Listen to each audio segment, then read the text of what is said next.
Dobar dan svima, dobrodošli u SM kuhinju i u moj novi video.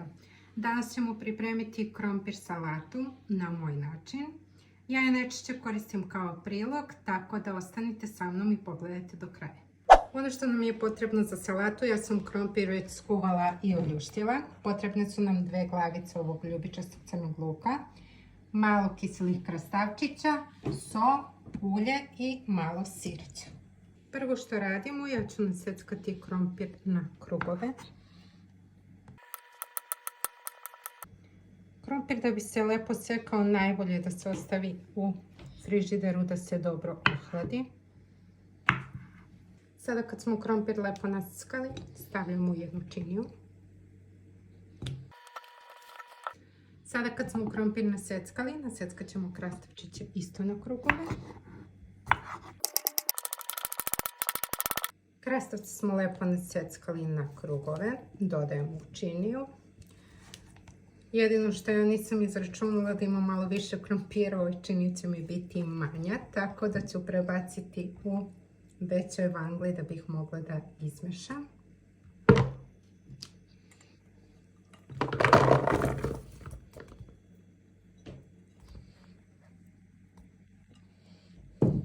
Zatim ćemo dodati luk. Ovo je domaći, jako je ukusan, ali je mnogo ljut, tako da sam morala njega da naseckam prethodno. Mi ovu salatu obožavamo, zato smo skuvali više. Jako je ukusna. Sada ćemo dodati malo ulja.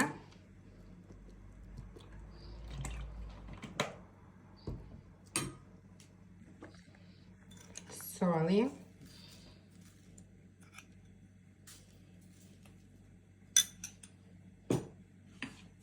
Malo mlevenog crnog bibera.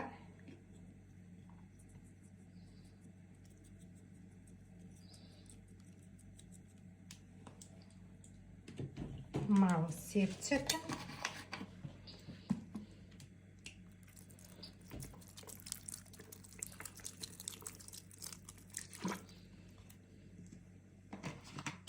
Sada ćemo to malo promešati i onda ćemo napraviti jedan jako lep sos da nam salata bude još ukusna. Sada kad smo ovako lepo izmešali, ja ću skloniti sa strane i napravit ćemo preliv. Ono što nam je potrebno za preliv je grčki jogurt, 2 kašike velike pune majoneza, malo mirođija, malo limuna i malo mlevenog crnog bibera, pošto sam ja dobro posolila. Prvo što radimo, dodajemo 400 g jogurta.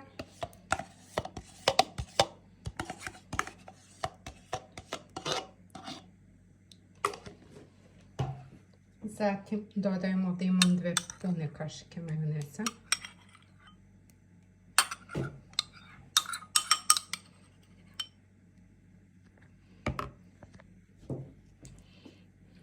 Malo mlevenog crnog bibera. Malo mirođije. Ovako jednu punu kašiku. Može još malo.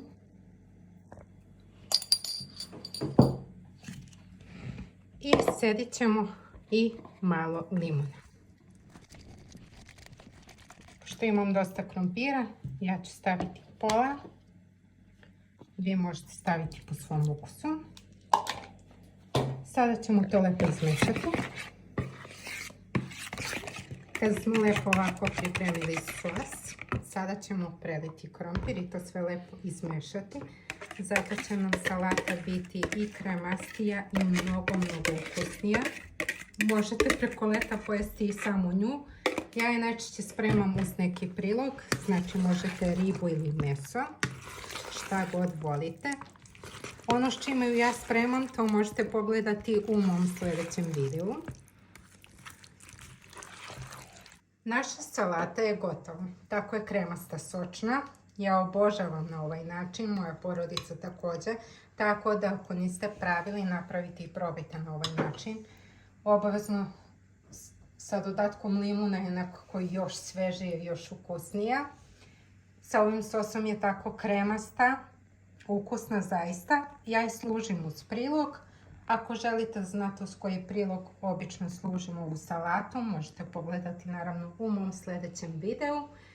Tako da ako vam sviđa, lajkujte, subscribeujte se na mom kanalu i vidimo se u sljedećem videu. Pozdrav!